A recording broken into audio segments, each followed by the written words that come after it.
A tweet from Africa Archives.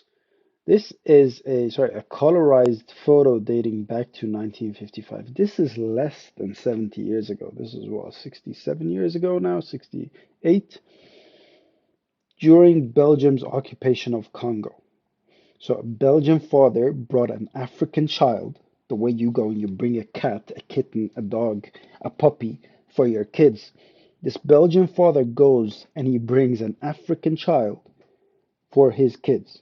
This is how these kids were raised.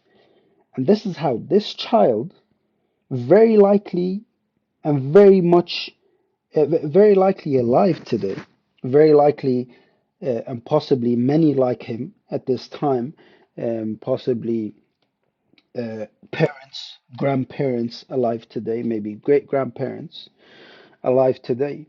And this is how they were raised. This is how they were treated. This is how those kids were raised. Unfortunately, this is how those Western kids were raised, treating those African kids like that. Now, those kids are probably now like 80. These were the teachers of the generations younger than them.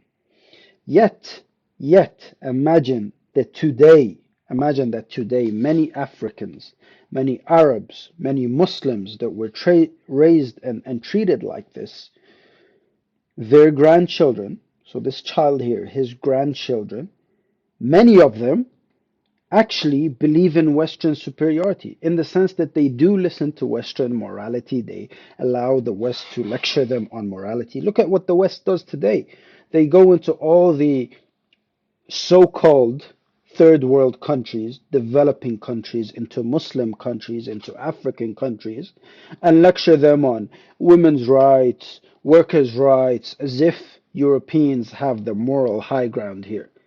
This is not that long ago, by the way. This is not that long ago.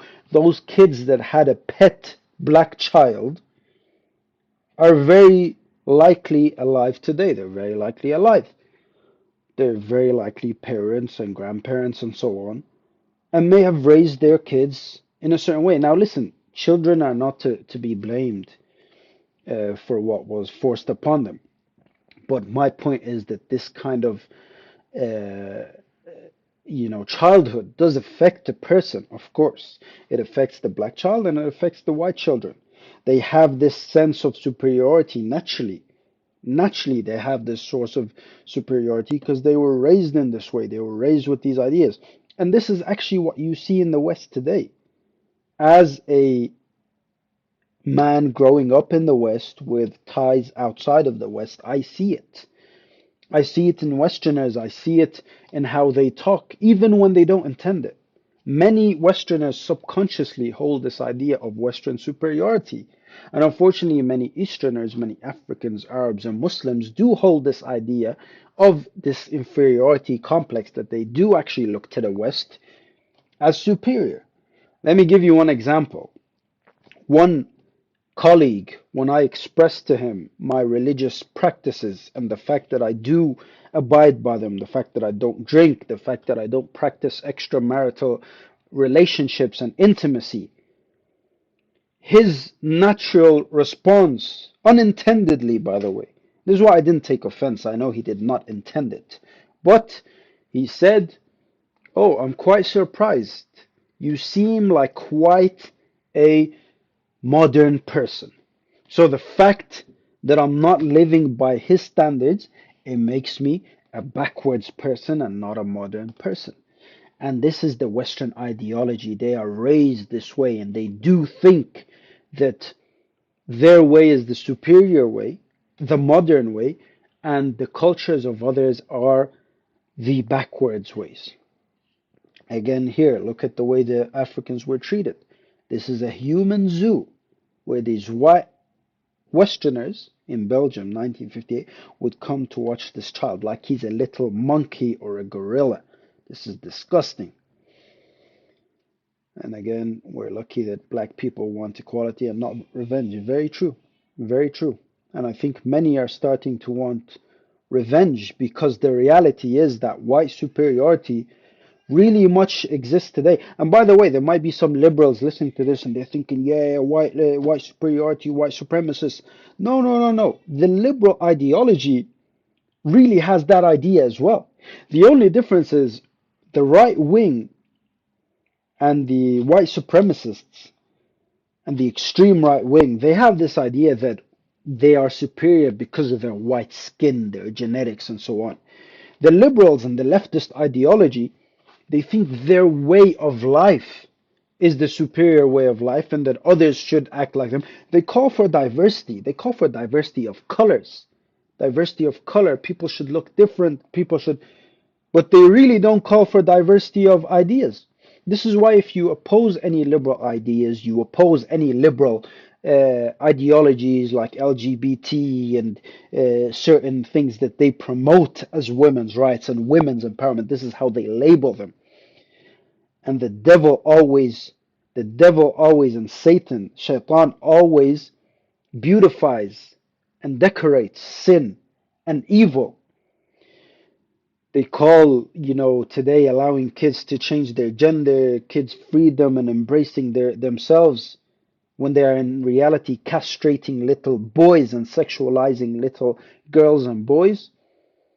They call it, be yourself and all this nonsense, but in reality, it's true evil and it's sexualizing and grooming kids. And they don't allow disagreement. And this is why they call for diversity of color, but there is no true diversity. There's no diversity of ideas. They don't want diversity of ideas. If you have a different ideas, you get cancelled. You get cancelled. They'll try to destroy your life. Look at what they're doing to Andrew Tate. He's a danger to young kids, really?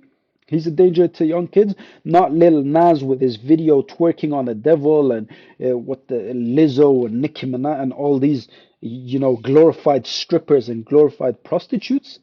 They're not the real danger. Andrew Tate is. What a joke. Look at this. This is what we see today. Simon Mwanza.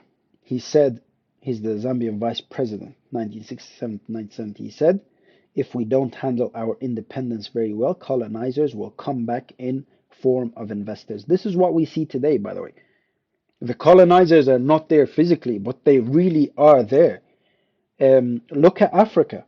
If you don't believe this, research this. I don't have the numbers right now. I didn't do the research before this. I don't have the numbers in front of me, so I don't want to say it. But France, as far as I know, has ownership over many of the gold mines in Africa.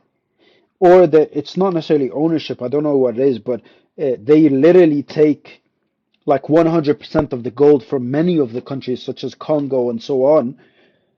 And then a lot of these African countries actually get 0% of the gold in their gold mines. Can you imagine that?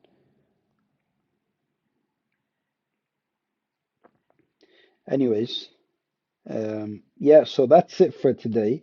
Now, obviously, some people pushing this are the liberals. Again, like I said, they'll push this. They'll say, oh, racism is bad, and so on. 100% they'll say that. But you have to agree with their way of life as well. Their idea of women's empowerment and women's rights and so on. Many Muslim women, by the way, are very happy, very much happy being housewives and being. But this is promoted and shown to be like, oh, this is the women being forced, oppressed. They wear hijab and so on. They choose this, you fools. They are happy. All you feminist women coming out and calling yourselves queens and not queen. What queen goes to grind and work for another company and a boss? That's not a queen. The real queen is the Muslim woman who stays at home in the safety of her home and on the security and protection of her husband amongst her kids while her husband goes out to provide for her and she protects her husband's wealth and she's loyal to her husband like a real queen and stays at home not working for other men like a real queen.